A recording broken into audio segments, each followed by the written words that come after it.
तो जय श्री राम, जय श्री राम, जय जय श्री राम।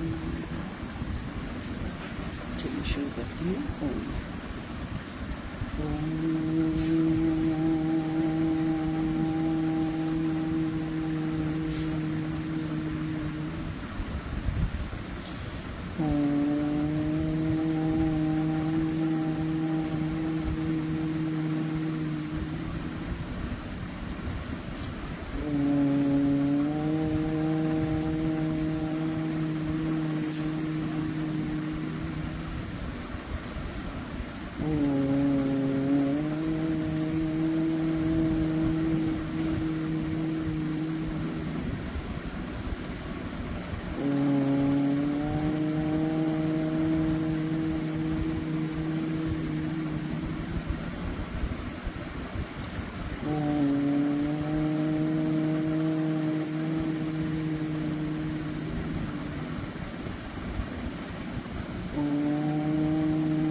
शुक्राना प्रभु, शुक्राना प्रभु, शुक्राना प्रभु, शुक्राना प्रभु, शुक्राना प्रभु, शुक्राना प्रभु, शुक्राना प्रभु, शुक्राना प्रभु, शुक्राना प्रभु, शुक्राना प्रभु, शुक्राना प्रभु, शुक्राना प्रभु, शुक्रिया शुक्रिया शुक्रिया, धन्यवाद धन्यवाद। Thank you so much.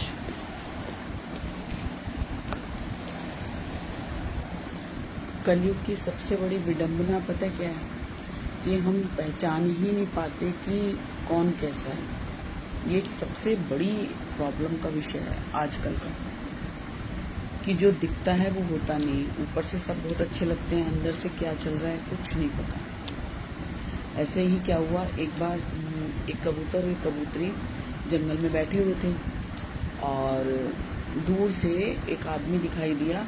तो कबूतरी ने कबूतर से बोला कि देखो ये हमें ना आ रहा है, ये हमें मारे से पहले हम उड़ जाते हैं। तो कबूतर ने बोला नहीं नहीं, ये तो कितना अच्छा लग रहा है, कितना सही घर का लग रहा है, कपड़े भी ऐसे नहीं पहने हुए, ये मारेगा नहीं हमें, कोई बात नहीं। वो अपनी बातें करने लगे। अब जैसे ही वो थोड़ा सा दूर और आया तो उसने क्या देखा कि उसने अपने बैग में से वो निकाला तीर और उसने उसको फट से, जब तक वो उड़ते उससे पहले उसने साध दिया और तीर सीधा लाके जाके कबूतर को लग गया। कबूतर मर गया और कबूतरी बहुत अफसोस करने लगी कि मैं थोड़ा और समझा लेती तो इनके प्राण बच जाते हैं। और ये कैसी दुनिया है, इसकी तो वेशभूषा भी ऐसी नहीं थी और इसने मार दिया। तो वो जो है गुहार लगाती हुई राजा के पास गई और राजा से बोली कि जो है देखो मेरे कबूतर को मार दिया इसने, और किसी ने मार दिया है और उसे ढूंढ के मेरा न्याय किया जाए। अब राजा ने भेजा कि कौन है। अब वो तो बहुत साफ सुथरे ढंग से रह रहा था, उसका वेशभूषा ही वैसी नहीं थी कि वो लगे कि कबूतर मारने वाला है। बहुत जांच पड़ताल के बाद उसको पकड़ के वहाँ लाया गया राज दरबार में। अब राज दरबार में जब ले आए तो उसने बोला कि तुमने इसको मारा? उसने कहा हाँ। तो उसने बोला कि तुम इतने अच्छे घर से लग रहे हो और तुम्हारी तो वेशभूषा भी ऐसी नहीं थी, वो तुम्हें कैसे पहचानते? उसने कहा इसीलिए तो ऐसी वेशभूषा बनाई मैंने कि मुझे कोई पहचान न सके और मैं अपना शिकार कर लूँ। तो उसने कहा नहीं, अब तुम्हें इसका दंड मिलेगा। तो वो हाथ जोड़ के खड़ा हो गया। उसने कहा राजा साहब आप जैसा कहिए। तो उसने कहा नहीं, ये सजा मैं नहीं सुनाऊंगा, ये कबूतरी ही सुनाएगी। तो उसने कबूतरी को बोला कि तुम इसको जो सजा देना चाहो ये हक मैं तुम्हें देता हूँ। तो कबूतरी ने बोला कि कबूतर तो मर गया, वो लौट के नहीं आएगा, लेकिन जो ये आजकल का कल्चर है ना कि जो दिखता है वो वैसा नहीं है। तो आप अपने समाज में एक बस ये चीज नियम लागू करवाइए कि जो जैसा हो वो वैसा दिखे। समझ गए? तो ये यहाँ पे बात कबूतर और कबूतरी की नहीं है। यहाँ पे हम कलयुग में हम दिखते कुछ और हैं, बोलते कुछ और हैं, करते कुछ और हैं। तो इन तीनों में हम तालमेल नहीं बनाते हैं। तो जब तक हमारे इसमें तालमेल नहीं बैठेगा तब तक हम प्रभु को भी नहीं पा सकते। क्योंकि हम जैसे हैं वैसे ही दिखने की कोशिश करें, वैसा ही बोलने की कोशिश करें, तो हमारे अंदर वो जो तीन रूप अलग अलग है ना, वो जब एक हो जाएंगे तो जो शीशे की ट्रांसपेरेंसी होनी चाहिए वो बिल्कुल क्लियर हो जाएगी और हम खुद से भी मिल पाएंगे। और ये तीन कपड़ों के बीच में ना हम खुद से भी नहीं मिल पाते। तो खुद से मिलने के लिए जरूरी है कि हम जैसे हों वैसे ही प्रदर्शित करें अपने को। चाहे हम बुरे हैं तो बुरे ही प्रदर्शित करें, अच्छे हैं तो अच्छे जो है, और जो सुन रहा है ना उसको भी वैसा ही लगना चाहिए। कल जो है मेरी छोटी सिस्टर ने एक बहुत अच्छी स्टोरी मुझे भेजी और इसी पे सुनाने के लिए भेजी। बड़ी अच्छी थी वो, कि हम कहते हैं ना हमें कर्मों का हिसाब क्यों ऐसे मिलता है, हम कर्म तो अच्छे कर रहे हैं फिर हम क्यों रो रहे हैं। तो बड़ा अच्छा उसमें एक चीज लिखी थी कि जैसे हम खाना खाते हैं ना, खाना खाने में सबसे कम समय लगता है, ठीक है, लाने में थोड़ा सा ज्यादा लगता है, वहां पर खेती करने में और ज्यादा लगता है और उसकी केयर करने में और ज्यादा लगता है। तो ये सारा प्रोसीजर, लेकिन जो हम आज खा रहे हैं ये हमारा पिछला है, जो पिछला बो के कट के हमारे घर तक आ गया वो हमें मिला है। तो उसी तरह कर्म है। अगर कर्मों का फल हमें उसी समय मिल जाए ना तो हम बर्दाश्त भी नहीं कर पाएंगे। आप बीज खा सकते हो, बीज के साथ मिट्टी मिला हुआ अन्न खा सकते हो, खा लो। तो उसी तरह हमारे कर्म बंधन भी होते हैं। कुछ चीजें हमें जैसे जैसे उसका एक समय आता है वो पकती है, कटती है, फिर वो, और उसके बाद भी हम खाने का निरादर कर देते हैं। तो हमारे कर्मों की चक्की है वो चल रही है, कभी जल्दी चलती है, कभी धीरे धीरे चलती है। फसल के अकॉर्डिंग कोई फल पेड़ देर से फल देता है, कोई जल्दी दे देता है। तो जो जिसके पास जैसा आ रहा है वो हमारा पिछला कुछ किया हुआ है, और जो पिछला करा हुआ हमने बोया था वो काट के हम आज उसको खा रहे हैं, वो हम उस जगह पे बैठे हुए हैं, वो हमें मिल चुका है और मिल रहा है। और जो हम अब कर रहे हैं ना ये हमें आगे मिलेगा। तो कर्मों की खेती लौट के आती ही आती है। और अपने आप को ना कहीं पर सौंप के रखो, किसी को दे दो, या तो किसी के हो जाओ या किसी के लिए किसी के आगे मतलब कुछ भी करो। हम अपने आप का समर्पण अगर किसी के साथ कर लेते हैं, और वो किसके सामने करना चाहिए, जो वास्तव में आपको समझता हो। तो वो सबसे अच्छी समझ किसकी होती है? ईश्वर की। आपको जिंदगी पूरी घूम के देख लो, आपके जैसा आपको कोई नहीं मिलेगा। थोड़ा सा आसपास मिल सकता है, कोई फ्रेंड होगा, आपकी मदर होंगी, बहन होंगी, कोई एक आधा मिल जाएगा, 90% मिल जाएगा, लेकिन प्रॉपर 100% नहीं मिलेगा। तो अपनी कुछ भी चीजें हैं ना तो ईश्वर से शेयर करने की कोशिश करिए, क्योंकि जो बात हम अपने अंदर तक नहीं रख सकते हम दूसरे से कैसे कह देते हैं कि इसको आगे मत बताना। जैसे एक गाय ना कहीं जा रही थी, तो जब वो जाने लगी तो उसे लगा कि उसके पीछे पीछे कोई आ रहा है। तो गाय ने हल्के से जैसे ऐसे ऐसे करके देखा तो पीछे शेर आ रहा था। अब उसने ये शो नहीं करा कि मुझे पता चल गया कि पीछे शेर है, और वो धीरे धीरे धीरे धीरे चलने लगी और नदी के पास जाके रुक गई। अब शेर को लगा अब तो बहुत आसान हो जाएगा, ये पार नहीं कर पाएगी, मैं इसे पानी में ही दबोच लूंगा। और गौ माता ने क्या किया, गौ माता धीरे धीरे धीरे धीरे नदी के और करीब चली गई, और वो नदी बहुत गहरी नहीं थी, वो थोड़ा सा और गई और कीचड़ में जाके फंस गई। अब शेर और खुश हो गया कि ये रुक गई है, अब तो मैं इसका शिकार कर लूंगा। अब क्या था, वहां थोड़ा सा दलदल सा था। अब शेर भी उसके पीछे पीछे आया और वो भी वहां पे जाके फंस गया। अब दोनों में डिस्टेंस बहुत थोड़ा था, ज्यादा नहीं था, लेकिन एक दूसरे को वो पकड़ भी नहीं पा रहे थे। तो आपस में बात करने लगे। तो गाय ने बोला कि जो है तुम्हारा कोई अपना है, तुम कौन हो? तो उसने कहा मैं तो राजा हूं, मैं तो सर्वज्ञ हूं और मेरा ही राज चलता है। तो उसने कहा अच्छा। उसने कहा तुम्हारा? उसने कहा मेरा तो मालिक आएगा भी, जब अपने घर में नहीं देखा वो मुझे ढूंढता हुआ आएगा और मुझे ले जाएगा। तुम्हारा क्या होगा? उसने कहा मैं तो तब तक तुमको खा लूंगा।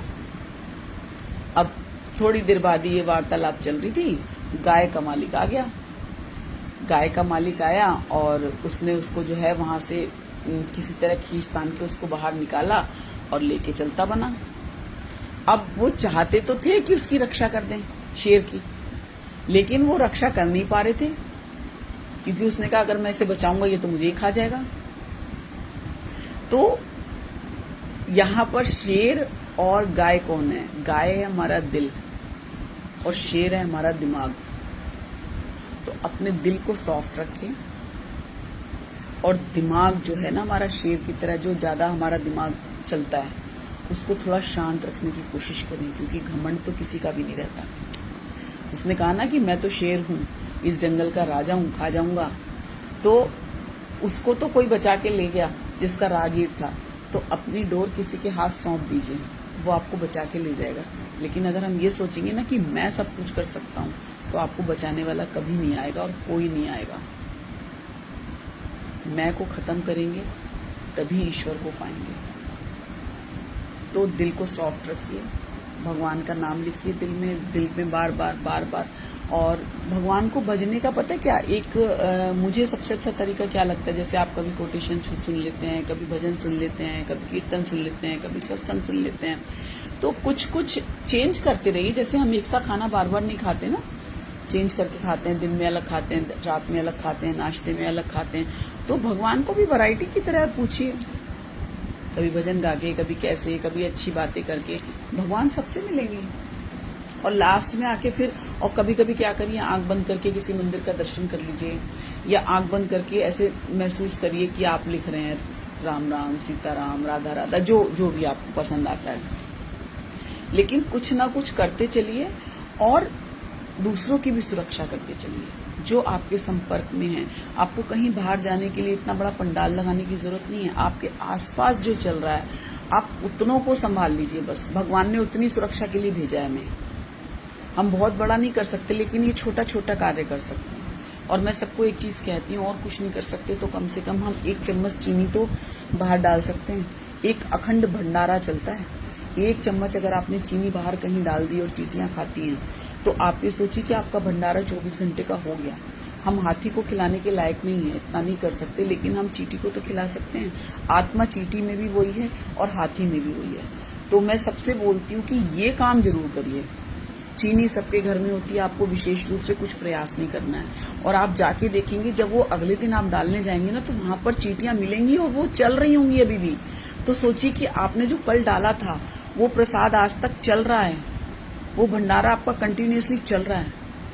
तो ये छोटा सा दान करके भी हम बहुत सारे पुण्य कमा सकते हैं। और पुण्य कमाने के लिए ना पता दिल होना चाहिए, ईश्वर सहायता करते हैं। एक बार एक शिकारी क्या था, उसने अपने ना जो शिकार करने का तीर था उसमें बहुत तीखा जहर लगा दिया, बहुत ही तीखा जहर लगा दिया। अब उसने जैसे ही वो तीर चलाया तो पक्षी पे तो नहीं लगा, लेकिन वो किसी पेड़ पे जाके लग गया, और वो इतना जहरीला उसमें पदार्थ था कि वो पेड़ सूखने लगा।